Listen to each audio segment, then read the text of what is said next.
بسم اللہ الرحمن الرحیم۔ ناظرین السلام علیکم ورحمۃ اللہ۔ قصص الانبیاء کتاب۔ ناظرین، کوہ طور پر اللہ سے ہم کلام ہونے کا قصہ ہم آپ کے سامنے رکھ رہے ہیں، جس کے ہم نے آپ کے سامنے 2 ویلاگ پیش کر دیے، اور یہ تیسرا ویلاگ ہے جو ہم آپ کے سامنے رکھ رہے ہیں۔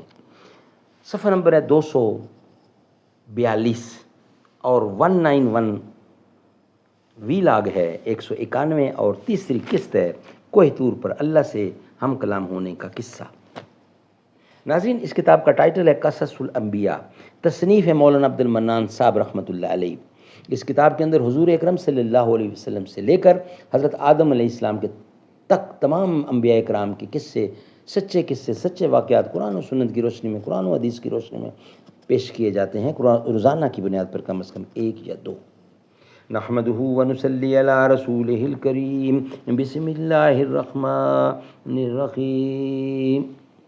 نہیں اس کھلی فضا میں کوئی گوشائے فراغت، یہ جہاں عجب جہاں ہے، نہ قفس نہ آشیانہ، زندگانی کی حقیقت کوہ کن کے دل سے پوچھ، جوئے شیر و تیشا و سنگراں ہے زندگی، اسی خطا سے عتاب ملوک ہے مجھ پر، کہ جانتا ہوں مال سکندری کیا ہے۔ ناظرین، ویلاگ نمبر 191 تیسری قسط ہے کوہ طور پر اللہ سے ہم کلام ہونے کا قصہ آپ کے سامنے رکھ رہے ہیں۔ پیج نمبر ہے 242۔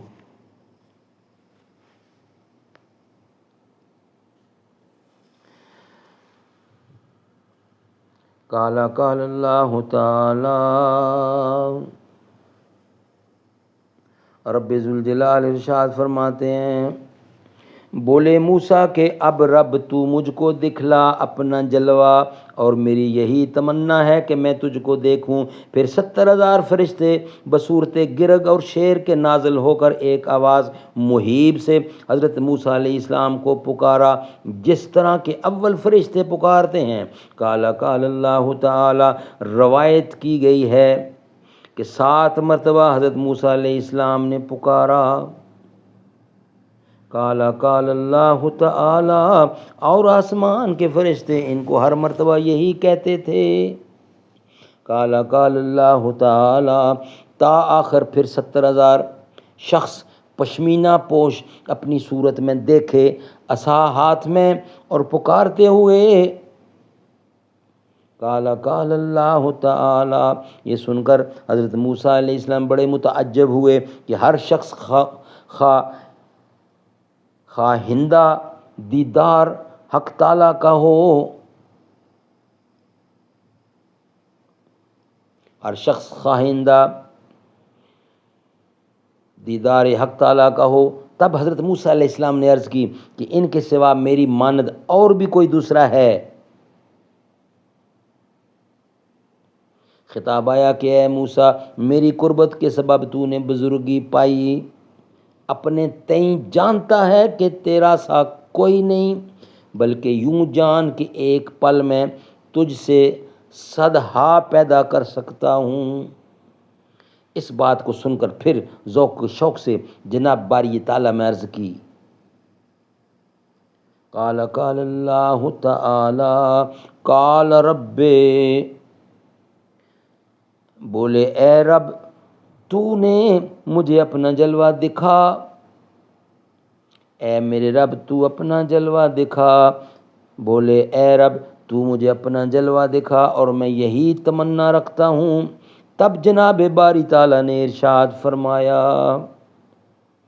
کہا تو مجھ کو ہرگز نہ دیکھ سکے گا دنیا میں، لیکن تو نظر کر اپنی پہاڑ کی طرف، پس اگر قائم رہے وہ اپنی جگہ پر، پس البتہ دیکھ سکے گا تو مجھ کو دنیا میں۔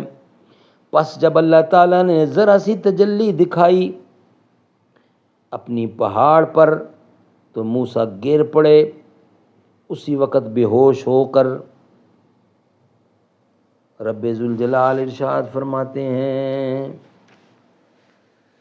پس اپنی تجلی ڈالی پروردگار نے پہاڑ کی طرف، تو وہ ریزہ ریزہ ہو گیا اور حضرت موسیٰ علیہ السلام بے ہوش کر گر پڑے۔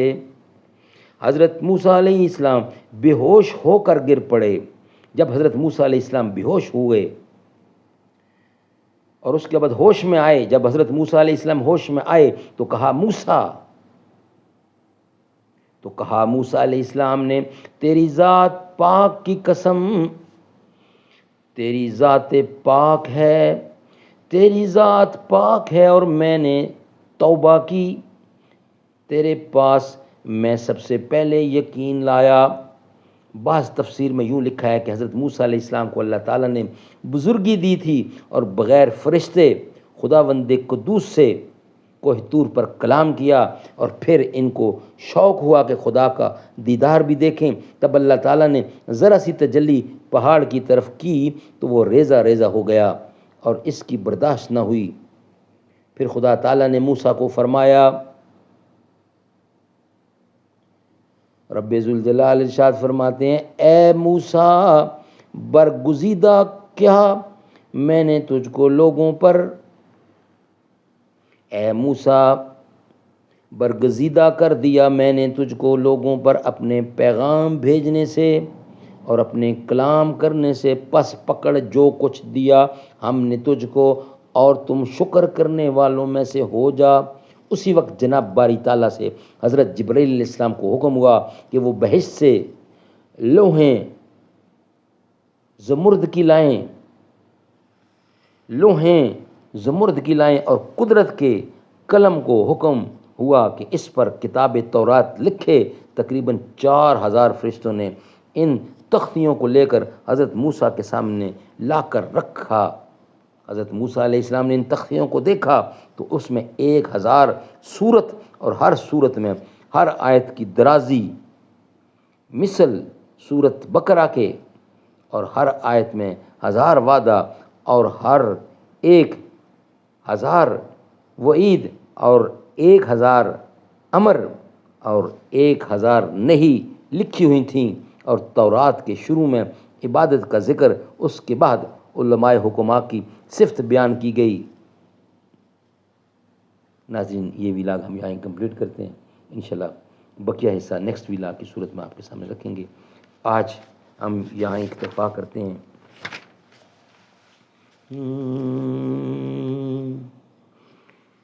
میری قسمت جگانے کو خدا کا نام کافی ہے،